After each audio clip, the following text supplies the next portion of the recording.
한 사람 한 사람을 이 시간까지 보호해 주시고 지켜주신 하나님의 그 은혜와 사랑을 인하여 감사와 찬양을 돌리옵나이다. 주께서 저희들을 상세전에 주의 예정 가운데 저희들을 주의 자녀로 삼아주시고 그 중에 또 줄여서 하나님의 일꾼으로 세워주신 것을 감사드립니다. 이 시간 저희들 주의 사랑하는 종 이면수 목사님의 출판 감사 예배로 드리게 된 것도 하나님께 영광을 돌리며 이 아들을 통하여서 그동안 하나님의 귀한 복음을 나타나게 해주신 것을 감사드립니다. 주여, 나와서 축복하고 축하하는 우리 주의 일꾼들을 함께하여 주시어서 저들에게도 이와 같은 은혜와 축복을 허락하여 주시옵소서. 주의 종 그동안 어두운 가운데에서도 많은 고난과 슬픔을 겪었습니다. 이제 남은 여생 그 슬픔과 고난을 당한 만큼 기쁘고 즐겁고 그리하면서도 못다한 하나님의 복음을 만방에 전할 수 있는 귀한 복음의 사역자로 삼아 주시옵소서. 아직도 그를 생각하고 기도하고 먼 데서나마 그를 자기의 소망으로 삼는 무명의 성도들을 기억하여 주시어서 아버지, 저들의 기도와 소원도 하나님께서 응답하여 주시옵소서. 이 시간 예배를 드립니다. 귀한 종 주님께서 세우셨사오니 그 귀한 종을 통하여서 하나님의 뜻이 전달되게 하여 주시옵고 하나님의 임재 앞에서 우리 모두 다가 겸허하게 받아들일 뿐만 아니라 주께서 준비하신 귀한 은혜와 축복을 받고 가게 하여 주시옵소서. 예수 그리스도를 받들어 간절히 기도하옵나이다. 아멘.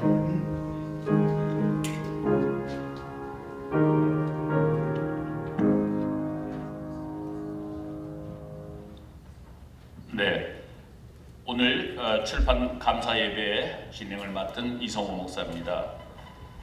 전체적으로 진행자가 있는 듯 없는 듯 그렇게 진행을 하려고 합니다. 설교의 말씀 시간인데요. 설교 말씀은 디모데후서 2장 15절입니다. 제가 본문을 낭독해 드리겠습니다.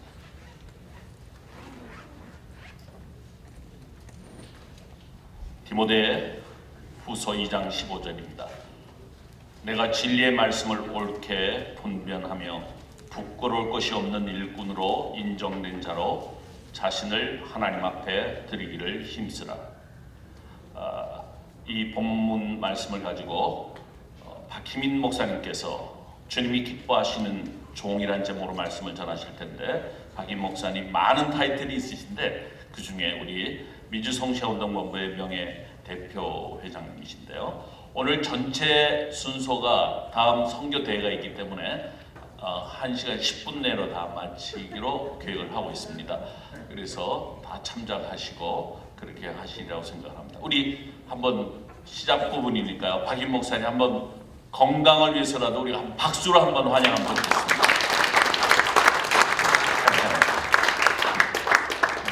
오늘 이면수 목사님의 내가 누구를 두려워하리요 저서 감사 예배를 출판 감사 예배를 드리게 돼서 하나님께 영광 돌리고 또 이 목사님께 진심으로 축하를 드리게 됩니다. 오늘 순서를 보니까 상당히 많아요. 한국과 미국의 아주 쟁쟁한 목사님들의 축사와 또 저자를 소개하는 순서가 있어서 제가 길지 않은 설교를 하려고 합니다. 또 설교를 짧게 하는 자는 복이 있나니 저도 다시 청함을 받을 것이며 그런 말도 있지 않습니까? 우리가 잘 아는 웨스트민스터 소요리 문답 제1문에는 사람의 제일 되는 목적이 무엇이냐 하는 질문이 나옵니다. 그 답은 하나님을 영화롭게 하고 그리고 영원히 그를 즐거워하는 삶이라 그렇게 답하고 있습니다. 우리가 하나님을 영화롭게 하고 그를 영원히 즐거워하는 삶을 살기 위해서는 주님 보시기에 기뻐하는 종의 삶, 주님 보시기에 기뻐하는 성도의 삶을 살아야 한다, 그런 생각을 늘 하게 됩니다. 그래서 오늘은 본문 말씀에 사도 바울이 디모데에게 주신 말씀인데 이 말씀을 중심으로 주님이 기뻐하시는 종의 삶이 어떤 것일까 몇 가지로 잠깐 묵상하려고 합니다. 먼저 사도 바울은 내가 진리의 말씀을 옳게 분별하며 그렇게 시작해. 우리 크리스찬의 삶에서, 특별히 하나님의 종의 삶에서 진리의 말씀, 하나님 말씀처럼 중요한 것이 없어요. 말씀이 곧 능력이고 생명인 것입니다. 하나님의 이 말씀으로 우주 만물을 창조하셨어요. 이 말씀이 육신이 되어 온 사건이 바로 예수님의 성육신의 사건이에요. 또 예수님은 너희가 진리를 알지니 진리가 너희를 자유케 하리라 선포하셨습니다. 또 사람이 떡으로만 살지 아니하고 하나님의 입으로 나오는 말씀으로 산다고 했어요. 요한계시록 1장 3절에도 이 말씀을 읽는 자와 듣는 자와 행하는 자가 복이 있다 이렇게 말씀해요. 그래서 우리가 말씀을 가까이 하고 묵상하고 말씀을 순종하고 말씀을 실천하고 생활할 때 하나님이 기뻐하는 삶을 살 수 있는 거예요. 하나님의 킹덤 비전을 보여주셔요. 인간의 지혜를 뛰어넘는 하나님의 지혜를 우리에게 불어넣어줘요. 세상을 이길 수 있는 믿음과 용기를 주셔요. 예수님도 광야에서 3번씩이나 사탄에게 시험을 받았지만은 말씀으로 다 승리하잖아요. 아마 우리 임 목사님도 949일의 그 어둠 속에 갇혀 살 때 말씀을 붙잡고 주님을 바라보러 승리한 줄 믿습니다. 또 이 말씀을 묵상할 때 하나님께서 창의적인 아이디어도 주셔요. 우리가 역사를 살펴보면 위대한 작품들, 예술, 음악, 모든 조각품들이 이 성경 말씀의 영감을 받아 이루어진 것을 우리가 알 수 있잖아요. 두 번째로 어떤 분이 주님의 기뻐하시는 종의 삶을 사는가? 부끄러울 것이 없는 일꾼으로 살 때. 신윤동주는 하늘 아래 나는 한 점 부끄러움 없는 삶을 살기를 원한다 읊었어요. 로마서 1장 15절에서는 사도 바울이 내가 복음을 부끄러워하지 않는다. I'm not ashamed of the gospel because it is the power of God for salvation of everyone who believes. 복음을 믿는 모든 사람에게 구원을 주시는 하나님의 능력이 되기 때문에 복음을 부끄러워하지 않는다고 그래요. 또 빌립보서 1장 20절에는 옛날 구역에는 내가 1만 가지 일에 부끄럽지 않냐고 여전 담대하고 죽든지 살든지 내 몸에서 그리스도만 존귀되기를 원한다. 그렇게 고백을 해요. 그리고 오늘 본문 말씀에도 사도 바울이 주신 말씀에서 부끄러움이 없는 일꾼으로 살라고 말해요. 그럼 왜 우리가 부끄러워지느냐? 창세기 보면 아담 이브는 벌거벗었지만 부끄럽지 않았어요. 그래서 따먹지 말라는 선악과를 따먹고 불순종하고 죄를 지음으로 부끄러워졌어요. 그래서 나무의 뿔로 몸을 가리우잖아요. 그저 하나님이 짐승을 잡아서 가죽옷을 입혔다. 아마 하나님이 최초의 패션 디자이너 같아. 가죽옷을 입혔어요. 이것은 예수 그리스도를 통해 우리를 속죄해 주시고 구원해 줄 것을 예표한 말씀이 아니겠습니까? 그러므로 부끄러울 것이 없는 삶을 살라는 말은 죄를 짓지 않는, 죄를 멀리하는 거룩하고 성결된 삶을 살라는 뜻이에요.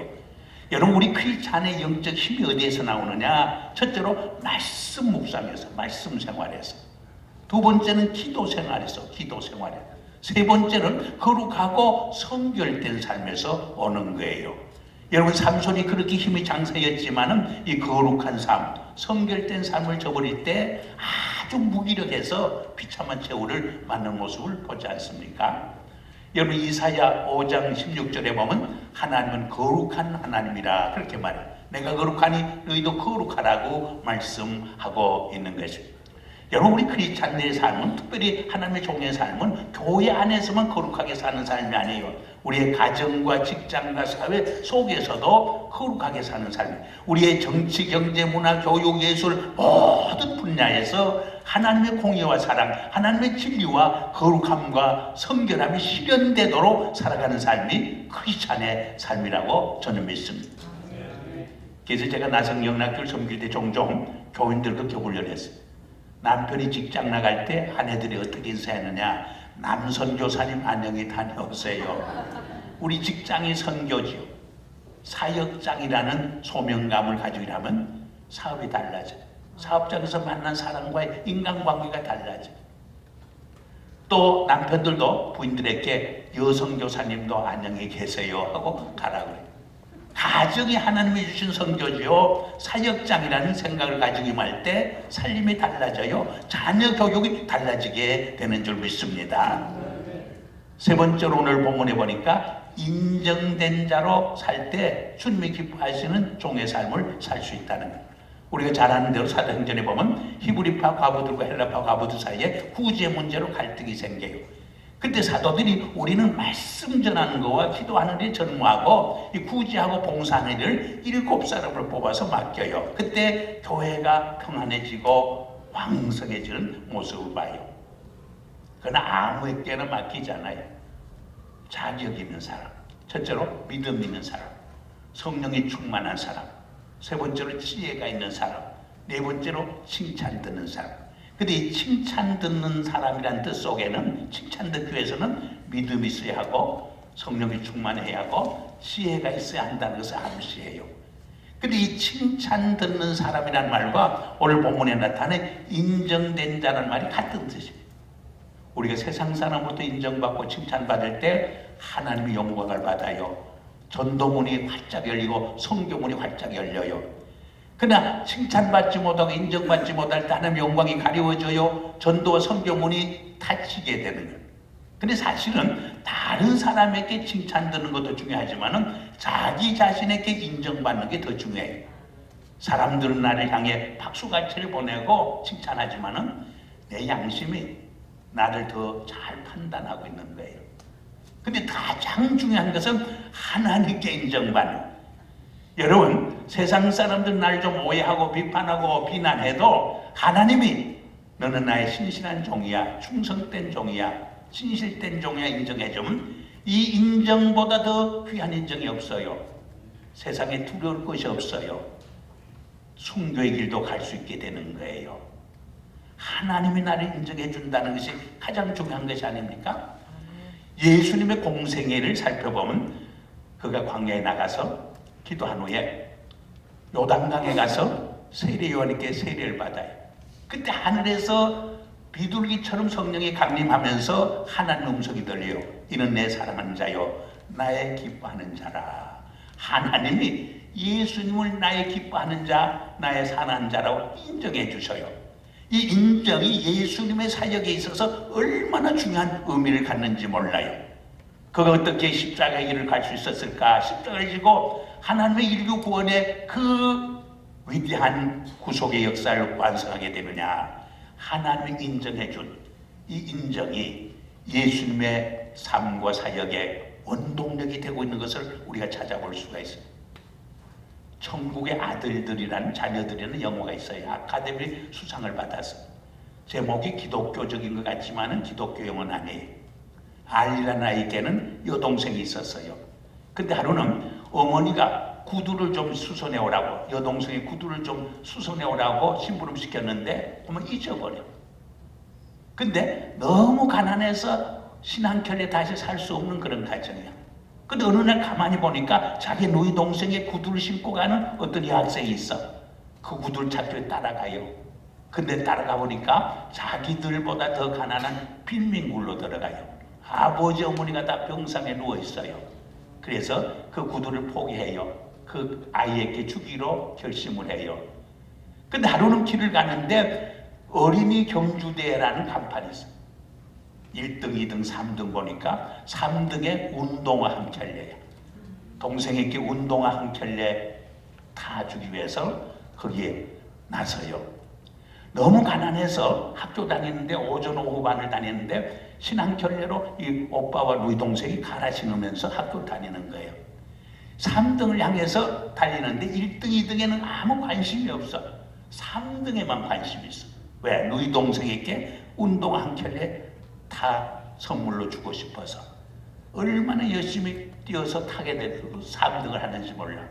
저는 그것을 보면서 1등, 2등을 하기 위해서 세상의 권력을 잡고 부자가 되고 재벌이 되기 위해서 성공하기 위해서 갑질을 하면서 많은 사람의 인권을 짓밟고 착취하면서 달려가는 많은 사람들보다 하나님의 사랑을 실천하기 위해서 3등을 향해 달려가는 이 어린이의 모습이 하나님 보시기에 더 인정받을 수 있는 삶이 아닐까 그런 생각을 깊이 해봤어요. 알링턴 육군 모지에 가면 이런 무명 병사의 묘지가 있다고 해요. Unknown to man, but known to God. 사람들에게는 전혀 알려지지 않은 무명의 존재로 살다가 죽었어. 그러나 하나님이 그를 인정해 줬대요. 마지막으로 한 말씀만 더 드립니다. 자신을 하나님께 바치기를 힘쓰는 사람이 결국 주님이 기뻐하는 종의 삶을 사는 거예요. 오늘 현대인은 어느 시대 사람보다 부유한 인생을 살아요. 어느 시대 사람보다 많은 지식과 정보를 인조하고 있어요. 그러나 그 마음속은 믿을 수 있는 신조가 없어요. 부를 수 있는 노래가 사라졌어요. 흔들 수 있는 깃발이 사라졌어요. 그래서 허무해요. 공허해요. 그래서 자화무왕해요. 그래서 온 천하를 주고도 바꿀 수 없는 고귀한 생명을 스스로 끊는 자살자가 어느 시대보다도 한국과 미국의 현재 가장 자살률이 높다고 하지 않습니까?